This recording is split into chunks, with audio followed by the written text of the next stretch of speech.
don't know, maybe because of your color, maybe because of your religion, maybe because you're a stranger, they don't know you, and so forth. Then later we came to know the issue of Northern Ireland, but orange and green, nationalism, loyalism, they want to know, are you with us or against us? When I tell them I'm Muslim, they say, are you Catholic Muslim or Protestant Muslim, something like that. I think it was in 2016, 2017, we saw the incidence of hate crimes and hate incidents motivated by racism that get reported to the police actually surpassing for the very first time those motivated by sectarianism. So all of a sudden it was like, oh, security man, look here. So as I turned to look, I just felt a big bang blow, my left jaw. But this is the question we try to answer ourselves. Why? I mean, I'm not harming anyone. I'm not against anyone for anything. So why they're attacking us? I didn't do anything.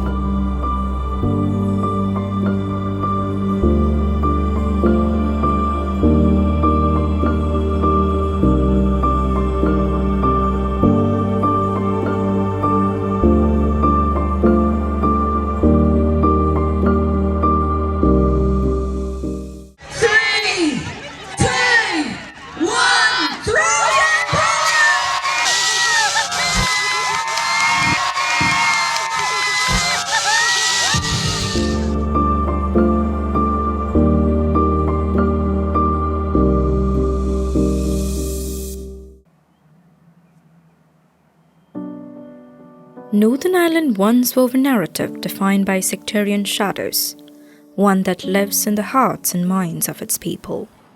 However, as the chapters of history turn, the reports of abuse and targeted attacks on ethnic minorities seems to be rising, and a new battle is beginning.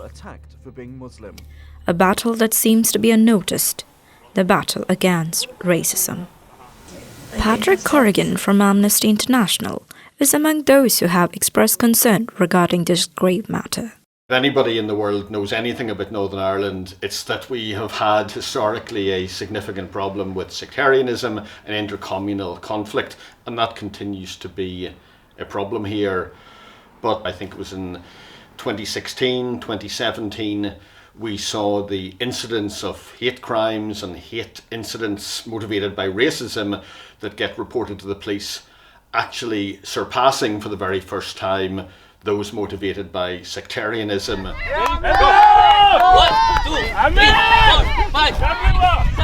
This is Amir Ibrahim. Born to a Sudanese father and a Northern Irish mother, Amir Ibrahim is a man whose journey in Northern Ireland began almost 35 years ago. Even though his life is a unique blend of cultures and identities, Amir's quest for a true sense of belonging continues. When I was studying in Algeria, there was the World Cup in 1986, and Algeria was playing Northern Ireland, and I was in Algeria, but I felt I support Northern Ireland because my mother from here, so this is my mother country, so I was supporting Northern Ireland. So I get that feeling, this is still my mother country, my aunts, my uncles, so still I have roots on it, because even when I was in Sudan, I was in a private school, and I can feel sometimes where I am. I'm not Sudanese. So when I say I'm not Sudanese, this you say you are not here. So where I'm belonging, you feel sometimes like you're lost. As Amir continues to build a life in Northern Ireland, he has witnessed how racism has created another obstacle, making it even harder for him to fit in. We start to face some of the reality that wasn't pleasant, that people don't know us, maybe didn't accept us, so we got a lot of harassment, racial abuse, like our house where windows were scattered and written graphic on the wall, blacks out and all this. According to the latest report from the Police Service Northern Ireland, over 1,000 racist incidents and more than 800 racist crimes were documented by the police in 2023. These figures raise significant concerns to those who uphold law and order in the community, including neighbourhood police officers like Royce Brown at the Woodburn station. So I certainly see sporadic issues around hate crime. I'm actually the hate crime lead for West Belfast. Even this morning on the sheets we had one where a refugee had sort of rubbish thrown into her garden and perceives that to be because she's from a background that's not the same as here. I have had multiple incidents reported to me where I've either had to investigate or signpost individuals to support organisations, and we know that their house has been attacked or they have been assaulted due to the colour of their skin or the language that they speak, and that happens fairly regularly. I would say probably in West Belfast at least once or twice a week we get a report. This was the experience of Farhana Razif during her initial days in Northern Ireland, after moving here from her home country, Singapore. While she struggled with adapting to the new cultural environment, the new country and its people were also facing challenges in fully embracing her as a part of their community. People are quite like, who are they? You know, when we move to a new place, our neighbor, like, who are they? You know, they feel curious, and after a while, I take around 2 years to get to know my neighbor. However, the process of adapting to the new environment is far from easy. As the process of adaptation continues, instances of harassment and racially motivated attacks persists. Yeah, we did had the attack, which is during the pandemic, because it was locked down and the kids, they are like, maybe they're bored or what, they just knock the door and, you know. But this is the question we try to answer ourselves. Why? I mean, I'm not harming anyone. I'm not against anyone for anything. So why they're attacking us? I didn't do anything. That's why I was surprised. This kind of question might have more than one answer. Although, Paul Oakes from Equality Commission suggests that lack of knowledge might be one of the key reasons.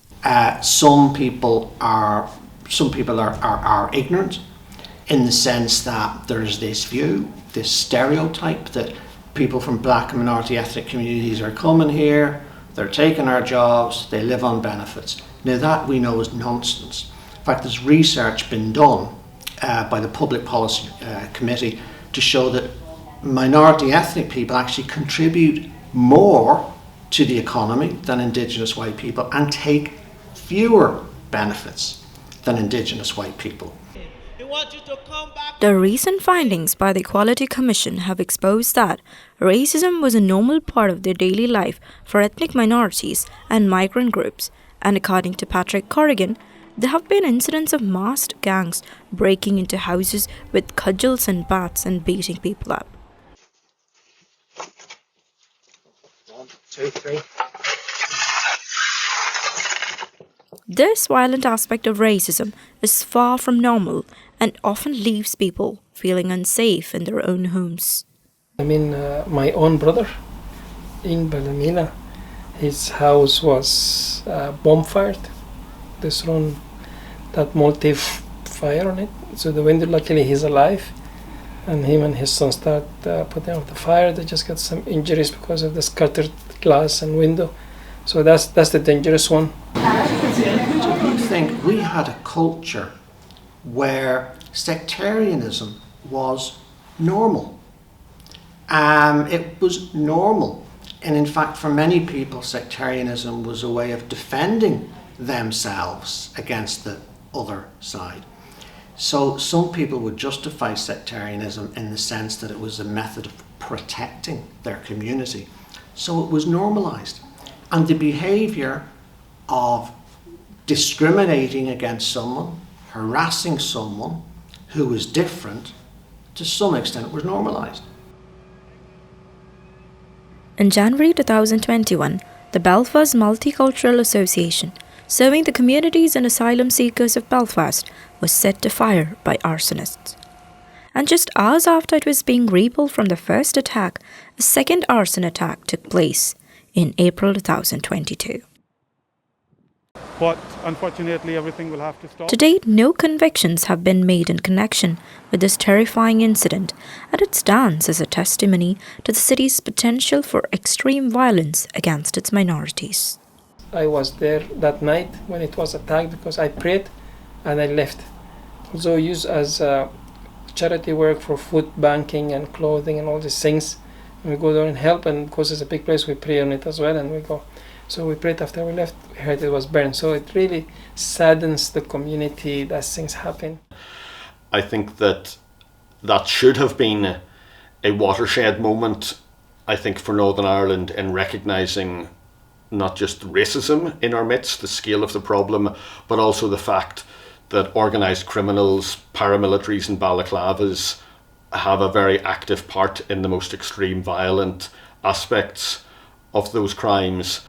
I was up at the Ulster Museum recently, and they now have on exhibition a charred timber from the roof of the Belfast Multicultural Association. So that now is part of the recorded public history of this city. Unfortunately, not all institutions respond adequately to these crimes and fails to address racist-based hate crimes with the seriousness they require.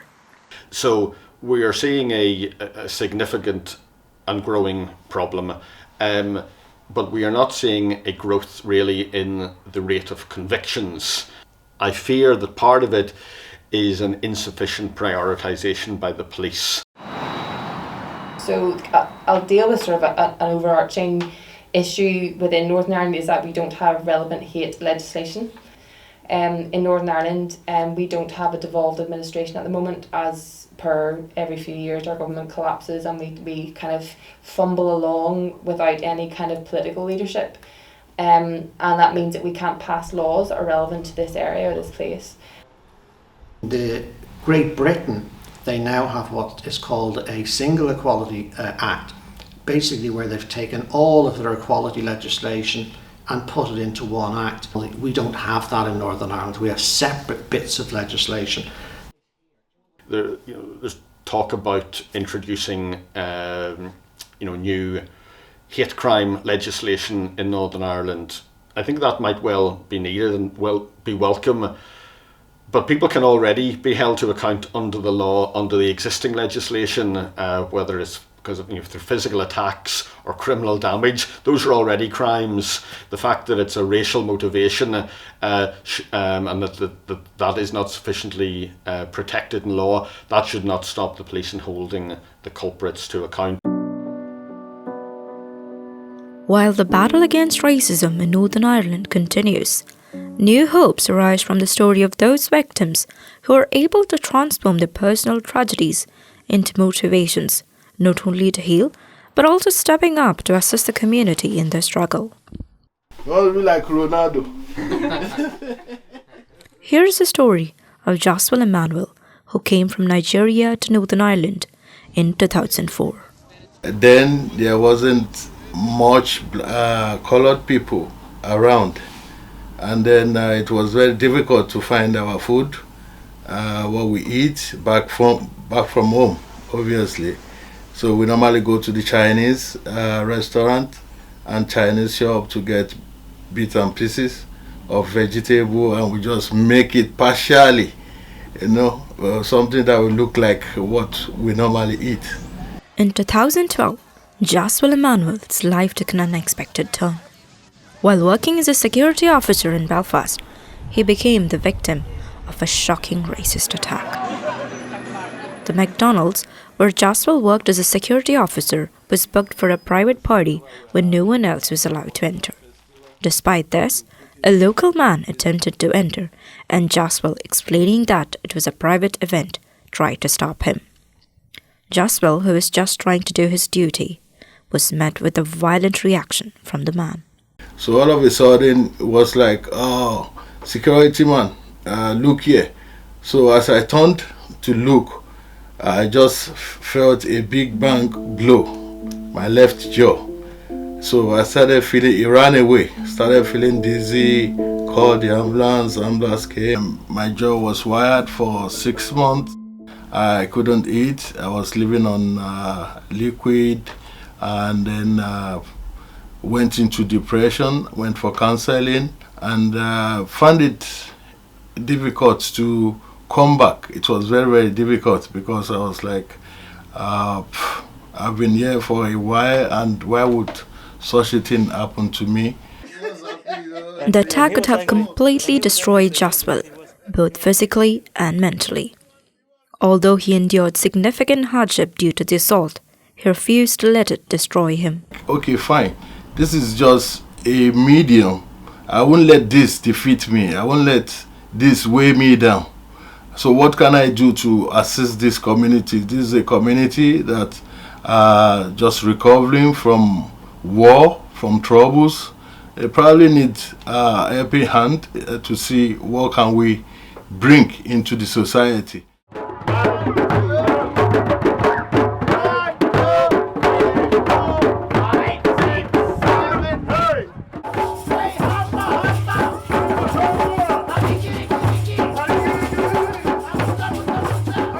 Jaswal began by introducing glimpses of cultures beyond the local community by organizing many events. He invited musicians from diverse cultural backgrounds to participate in these gatherings, encouraging greater integration between the communities. Then in 2015, when everybody started coming together, and they were like, okay, Jaswal, I think we can do something into this, and you know there's this rivalry between Nigeria and Ghana, so we like, okay, let's play a football match between Nigeria and Ghana. That's the kind. Remember now that time, I said we still should start a competition. I said, yeah, why not? Let's do it. And that time, I think we managed to get like 8 teams, and that's when we started the competition.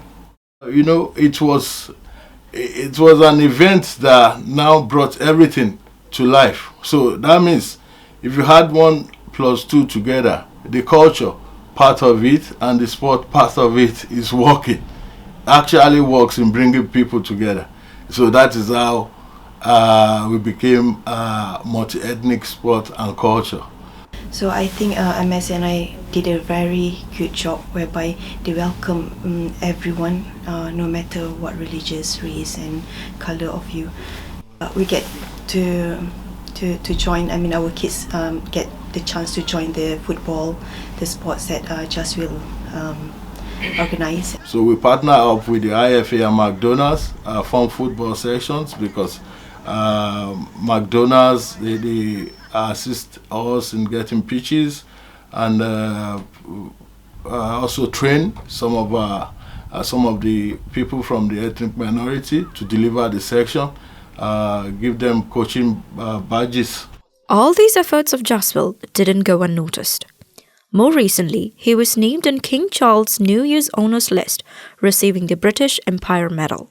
For this, Jaswal and his works at the MSc were assessed by the professors of Queen's University, Belfast, including the Vice-Chancellor, Ian Greer.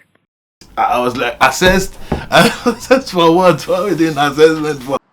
And you know, all of a sudden, Professor Ian, at the last point, just asked me, what do you feel? Have you encountered any difficulties around this? Because this is a very big job you've been doing for a while. I started crying. Because I've experienced so many things, even apart from the assault.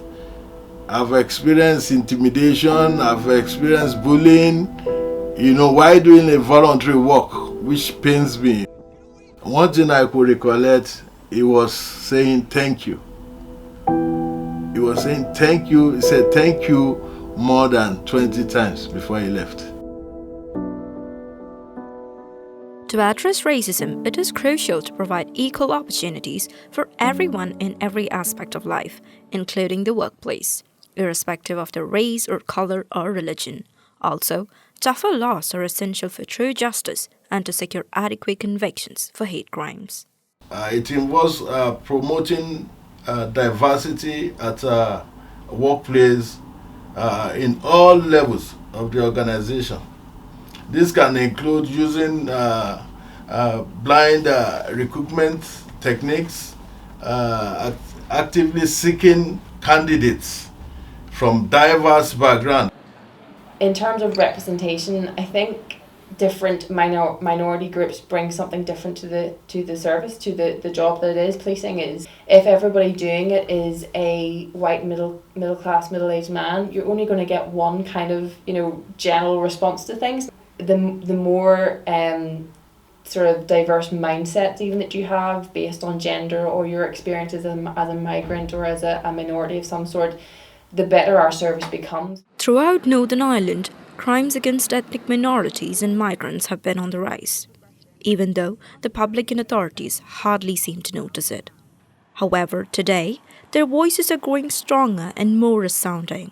The story of Joshua Emmanuel is an inspiration, encouraging unity and paving the way for a peaceful Northern Ireland where everyone feels safe in their own homes. Do you guys want to play here again? Come here again? Yeah. These friends again? Yeah? Yeah. I've been here most my life, was in Northern Ireland. If it's bad, I wouldn't be here.